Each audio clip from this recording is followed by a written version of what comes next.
Imagine ceci, tu te démènes sans relâche pour atteindre le bonheur.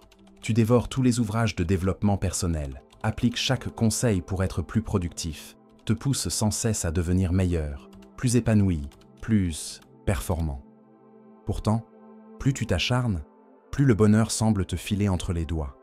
Cette sensation de plénitude t'échappe, et malgré tous tes efforts, la satisfaction reste hors d'atteinte. Pourquoi cela se produit-il? Pourquoi tant d'entre nous se retrouvent prisonniers de ce cercle vicieux d'efforts constants, sans jamais toucher leur objectif? Et si je te disais que la clé pour obtenir ce que tu désires vraiment ne réside pas dans le fait de redoubler d'efforts, mais dans celui de relâcher la prise, qu'il existe un principe paradoxal, ancré dans une sagesse millénaire, qui enseigne que plus tu cours après quelque chose, plus cela t'échappe? Ce principe porte un nom, la loi de l'inversion. Comme l'a si justement dit le philosophe Alan Watts. Lorsque vous essayez de rester à la surface de l'eau, vous coulez. Mais lorsque vous essayez de couler, vous flottez. Cette affirmation, à première vue déroutante, dévoile l'un des secrets les plus profonds pour atteindre la paix, le succès et le bonheur. Cessez de vouloir les forcer à apparaître. La loi de l'inversion met en lumière une vérité que beaucoup d'entre nous refusent d'accepter. Plus tu cherches à obtenir une expérience positive, plus elle se transforme en expérience négative. À l'inverse, plus tu acceptes une expérience négative, plus elle se métamorphose en quelque chose de positif. C'est un principe qui bouscule notre compréhension de l'effort, du succès et de la nature même du bonheur. Dans cette vidéo, nous allons plonger au cœur du mystère de la loi de l'inversion. Nous explorerons ses origines philosophiques, comprendrons pourquoi moins d'efforts mènent souvent à de meilleurs résultats et découvrirons comment tu peux appliquer ce principe dans ta vie de manière tangible et profonde. Nous verrons aussi comment ce concept résonne à travers différentes traditions spirituelles, des anciennes philosophies orientales aux perspectives psychologiques modernes. Prépare-toi à remettre en question tout ce que tu pensais savoir sur l'effort et la réussite. À la fin de ce voyage, tu pourrais bien réaliser que moins tu t'acharnes, plus tu accomplis. Es-tu prêt à explorer ce paradoxe? Allons-y. Contexte historique et philosophique. Les racines du paradoxe à travers le taoïsme, le zen et le stoïcisme. Pour saisir pleinement la loi de l'inversion, il nous faut d'abord remonter aux sources de la philosophie ancienne et des traditions spirituelles où ce paradoxe a été codifié il y a des siècles. Bien que ce concept puisse sembler contemporain, il est profondément enraciné dans une sagesse qui traverse les millénaires. L'une des expressions les plus puissantes de la loi de l'inversion se trouve dans le taoïsme, une philosophie chinoise ancienne attribuée à Lao Tzu. Au cœur de la pensée taoïste se trouve le concept du Wu Wei, qui signifie littéralement non-action ou action sans effort. Le Wu Wei ne prône pas la passivité ou la paresse, mais l'art de s'harmoniser avec le courant de la vie plutôt que de s'y opposer. C'est l'idée que, lorsque tu te mets en phase avec le rythme naturel de l'univers, tout se déroule avec aisance. Pense à une rivière qui rencontre un rocher. L'eau ne force pas son passage. Elle le contourne avec fluidité, s'adapte, persiste sans lutter. Le taoïsme nous enseigne que plus tu tentes de forcer une situation, plus les résistances surgissent. À l'inverse, en te laissant porter par le courant, tu atteins une harmonie naturelle. Plus tu poursuis le succès avec frénésie et anxiété, plus il s'éloigne. Mais lorsque tu te centres, que tu trouves le calme, les opportunités semblent venir à toi comme par magie. Dans le bouddhisme zen, la loi de l'inversion se manifeste à travers le principe du lâcher-prise. Le zen nous apprend que l'illumination ne s'atteint pas par l'effort ou l'avidité, mais en abandonnant le besoin même d'atteindre quoi que ce soit.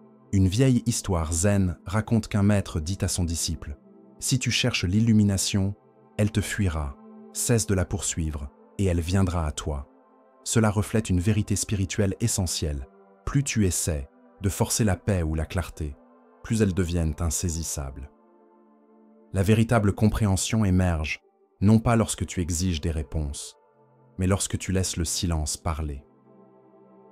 En passant de l'Orient à l'Occident, nous retrouvons un principe similaire dans la philosophie stoïcienne. Les anciens stoïciens, comme Épictète et Marc Aurèle, mettaient l'accent sur le pouvoir de l'acceptation et de l'abandon face à ce que tu ne peux pas contrôler. Ils enseignaient que, en embrassant la réalité telle qu'elle est, tu trouves la sérénité.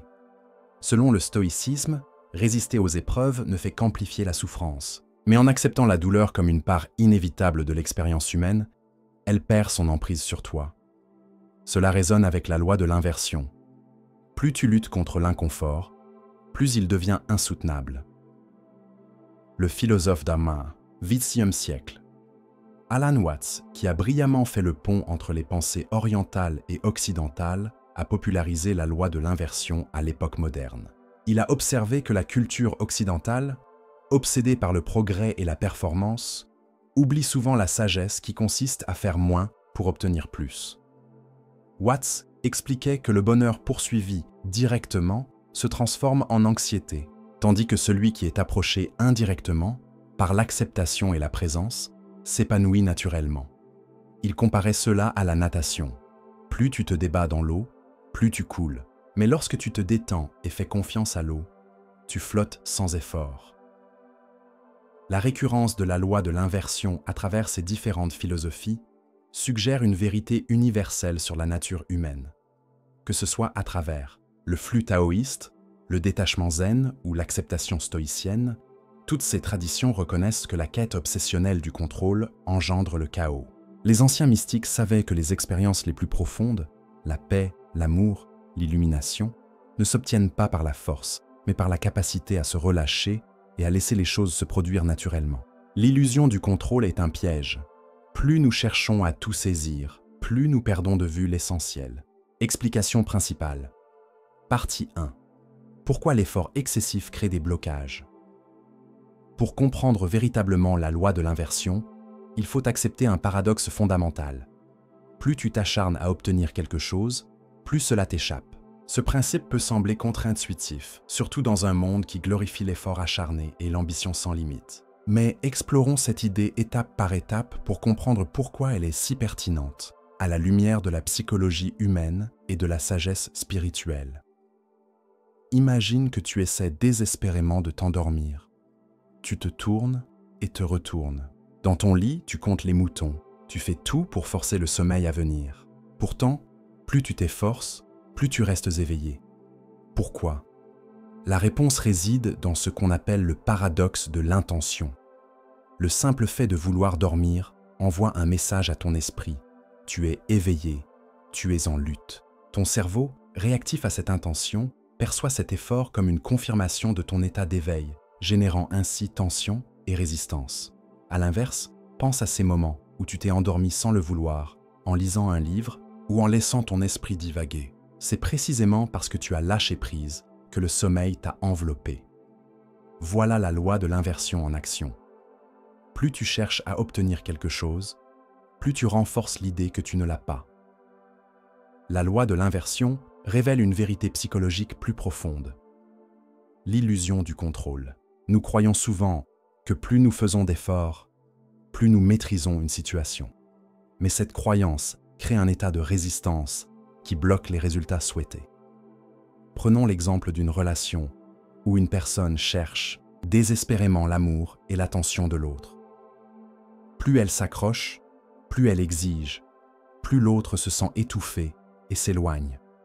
La quête de l'amour, motivée par la peur de le perdre, repousse paradoxalement cet amour. En revanche, les relations qui s'épanouissent sont celles où il y a un équilibre naturel entre proximité et espace. Lorsque tu laisses l'amour circuler sans chercher à le forcer, une connexion plus profonde émerge. Une des raisons pour lesquelles la loi de l'inversion fonctionne tient au fait que ton subconscient détecte l'effort excessif. Lorsque tu tentes trop d'être heureux ou confiant, ton subconscient perçoit cette tension comme un manque de bonheur ou de confiance. Par exemple, te répéter sans cesse « je suis heureux » sur un ton désespéré peut produire l'effet inverse. Ton esprit capte l'anxiété sous-jacente, renforçant l'idée que tu n'es pas vraiment heureux. La confiance authentique ne vient pas de mantras forcés, mais de l'acceptation de toi-même, avec tes forces et tes faiblesses. En acceptant tes imperfections, la confiance se manifeste naturellement, car tu n'as plus besoin de prouver quoi que ce soit. En essence, la loi de l'inversion nous enseigne que l'acceptation, et non le désir, mène à l'épanouissement. Lorsque tu poursuis quelque chose, bonheur, paix ou succès, tu reconnais implicitement que cela manque dans ta vie. À l'inverse, lorsque tu acceptes ton état actuel sans jugement, une transformation s'opère. Tu crées un espace de non-résistance où un véritable changement peut avoir lieu. Prenons l'exemple de quelqu'un qui lutte contre l'anxiété en cherchant frénétiquement des solutions. Méditation imposée, affirmations répétées, thérapie intensive. Ceux qui trouvent la paix ne le font pas en combattant leur anxiété, mais en acceptant sa présence sans résistance.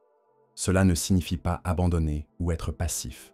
Cela signifie relâcher la lutte et permettre aux choses de se dérouler sans imposer un résultat précis. L'acceptation crée un état de calme conscient où les solutions émergent d'elles-mêmes.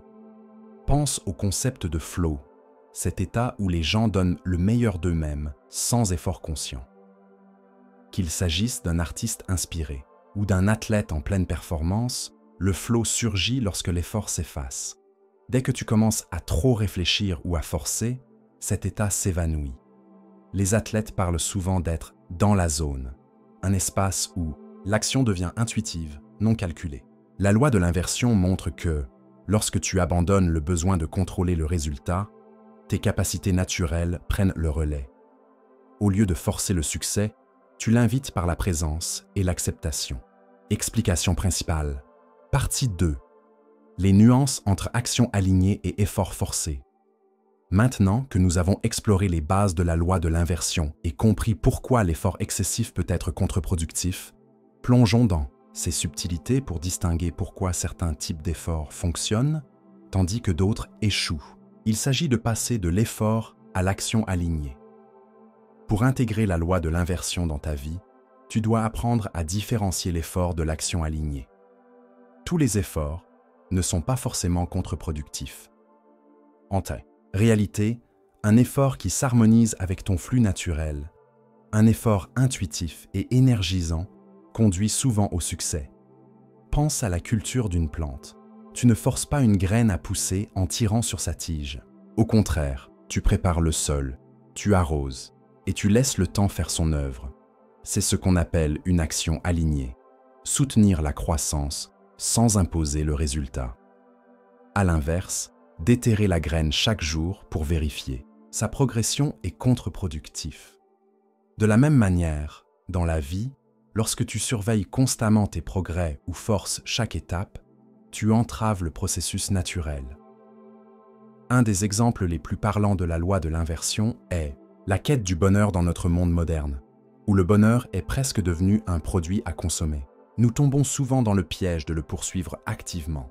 Nous lisons des livres de développement personnel, écoutons des podcasts motivants, tout cela dans l'espoir de devenir heureux. Mais plus tu t'efforces d'être heureux, plus tu deviens conscient de ce qui te manque. C'est comme essayer de retenir du sable dans ta main. Plus tu serres, plus il s'échappe. Le véritable bonheur ne vient pas d'une quête acharnée, mais d'une présence authentique. Lorsque tu es pleinement immergé dans l'instant, sans chercher à le rendre parfait, le bonheur surgit naturellement. Il est un sous-produit de l'acceptation et non un objectif en soi. Le succès, lui aussi, est souvent saboté par une volonté excessive de réussir. Prenons l'exemple classique du syndrome de la page blanche chez les écrivains.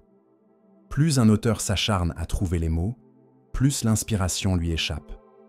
Mais lorsqu'il s'éloigne, respire et se laisse porter par d'autres activités, l'inspiration revient souvent spontanément. Pourquoi ? Parce que la créativité prospère dans la détente, pas dans la contrainte. Ton cerveau a besoin d'espace pour synthétiser les idées, et plus tu le forces, plus tu bloques le processus. Cela signifie que, bien que la discipline et la pratique soient essentielles, elles ne doivent pas devenir des routines rigides et stressantes. Privilégie une approche où l'effort est fluide et naturel, plutôt qu'oppressant et forcé. Un autre aspect clé de la loi de l'inversion est de comprendre l'obsession de l'ego pour le contrôle. L'ego pense que plus d'efforts équivaut à plus de résultats, et il prospère dans l'illusion de tout dominer par la volonté. Mais beaucoup des moments les plus précieux de la vie, l'amour, l'inspiration, la guérison, surviennent spontanément, non pas parce que tu les as planifiés, mais parce que tu les as laissés se produire. l'ego transforme souvent les bénédictions en fardeau en s'accrochant aux attentes. La pratique du lâcher-prise consiste à laisser la vie se dérouler sans interférer constamment. Cela ne signifie pas abandonner tes ambitions, mais faire confiance au processus sans chercher à tout diriger. Il est facile de mal interpréter la loi de l'inversion comme une invitation à la passivité ou à la paresse. Mais ce n'est pas le cas. La loi ne te demande pas d'arrêter d'agir, mais de cesser de forcer les résultats. Imagine un musicien qui joue par passion et non pour la perfection. Lorsqu'il est immergé dans la musique, son jeu devient fluide et inspiré. Mais s'il joue pour impressionner ou prouver quelque chose, chaque note devient lourde et mécanique. Le message est clair. Abandonner le contrôle ne signifie pas renoncer à l'action, mais agir avec une intention détendue et ouverte, sans être alourdi par l'anxiété du résultat. Application pratique. Technique concrète pour appliquer la loi de l'inversion dans ton quotidien. Comprendre la loi de l'inversion est une chose, mais l'intégrer dans ta vie quotidienne en est une autre. Pour en tirer pleinement parti, voici des techniques concrètes pour embrasser ce principe tout en restant engagé. Pratiquer la non-résistance. Accepter plutôt que lutter. Quand tu fais face à des émotions difficiles, comme l'anxiété ou la frustration, ton réflexe est souvent de les combattre ou de les réprimer. Mais cette résistance les amplifie. À la place, essaie de les accepter sans jugement. Technique. L'acceptation en 3 étapes. Reconnaître. Dis-toi. Je ressens de l'anxiété en ce moment et c'est acceptable. Observer. Note où cette émotion se manifeste dans ton corps, une poitrine oppressée, un ventre noué, etc. Permettre. Au lieu de repousser cette sensation, respire profondément et laisse-la exister sans chercher à la changer. Cette approche est puissante car l'acceptation dissout la résistance, permettant aux émotions négatives de perdre leur intensité. Se concentrer sur le processus plutôt que le résultat. Nous sommes souvent obsédés par l'atteinte d'un objectif précis. Réussir un projet, atteindre un but personnel, trouver le bonheur. La loi de l'inversion nous enseigne que cette obsession bloque l'épanouissement. Technique. L'immersion dans le processus. Choisis une activité que tu as tendance à surcontrôler, comme ton travail ou l'apprentissage d'une compétence. Engage-toi dans cette activité avec l'intention de savourer l'expérience elle-même, que tu atteignes ou non ton objectif final. Évalue ta satisfaction en fonction de l'expérience vécue et non du résultat obtenu. Par exemple, si tu apprends une langue, apprécie les sons et la découverte de nouveaux mots, plutôt que de te focaliser sur une fluidité parfaite.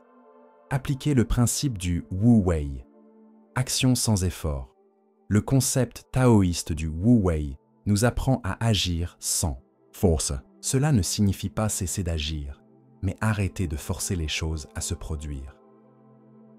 Technique. L'observation avant l'action. Avant de prendre une décision ou d'agir, pose-toi la question « Suis-je en train de forcer quelque chose ?» Si la réponse est oui, prends un moment pour te recentrer et envisager une approche plus fluide.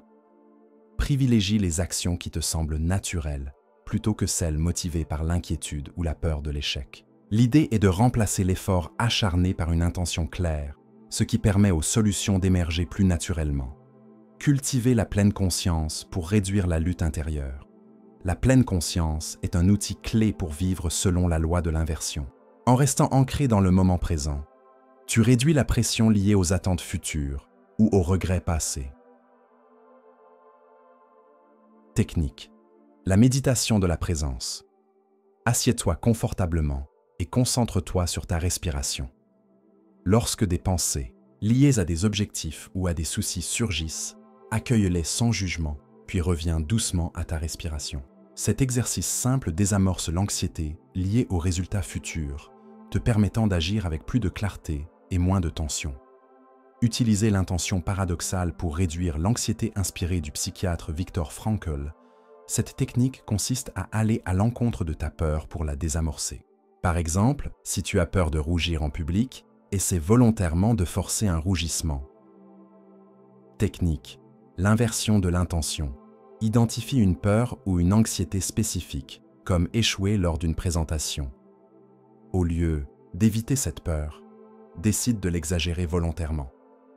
En pratiquant cette approche, tu réduis l'intensité émotionnelle liée à l'échec potentiel, ce qui te permet d'agir plus sereinement. Adopter la philosophie du moins, c'est plus. Réduire tes attentes et simplifier tes objectifs diminue la pression mentale. Plutôt que de te donner 10 tâches à accomplir, concentre-toi sur une ou deux priorités essentielles.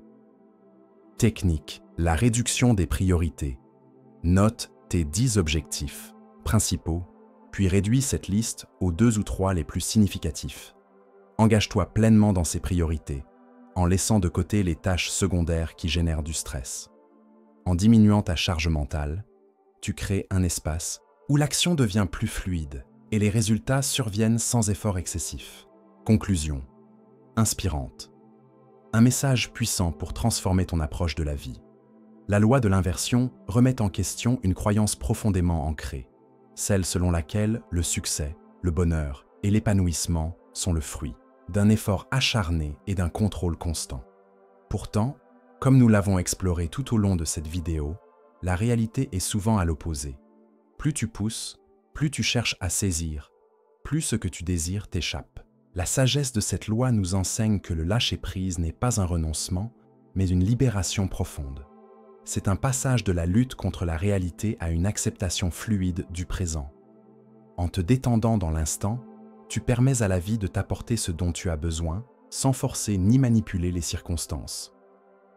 En fin de compte, la loi de l'inversion nous rappelle que la paix, le succès et la plénitude ne se trouvent pas en forçant les choses à arriver, mais en laissant les choses se manifester d'elles-mêmes, lorsque tu te mets en phase avec le courant naturel de l'existence.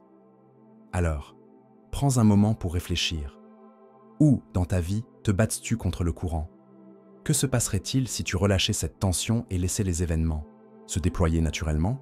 Si ce voyage t'a éclairé, si tu as senti une vérité résonner en toi, partage cette exploration avec ceux qui, comme toi, cherchent à se libérer de la lutte. Laisse un commentaire. Écris ce que tu as décidé de relâcher. Ou simplement, je choisis le courant. Rejoins Écho de l'âme en t'abonnant, car d'autres mystères t'attendent pour transformer ta façon de vivre. Pour ceux qui veulent approfondir ce chemin, j'ai créé un guide, une carte pour réaligner tes intentions et vivre en harmonie. Le lien est dans le commentaire épinglé. 2 autres vidéos t'attendent, l'une pour explorer davantage le lâcher-prise, l'autre pour redéfinir ton rapport au succès. Choisis ton prochain courant et on se retrouve là-bas.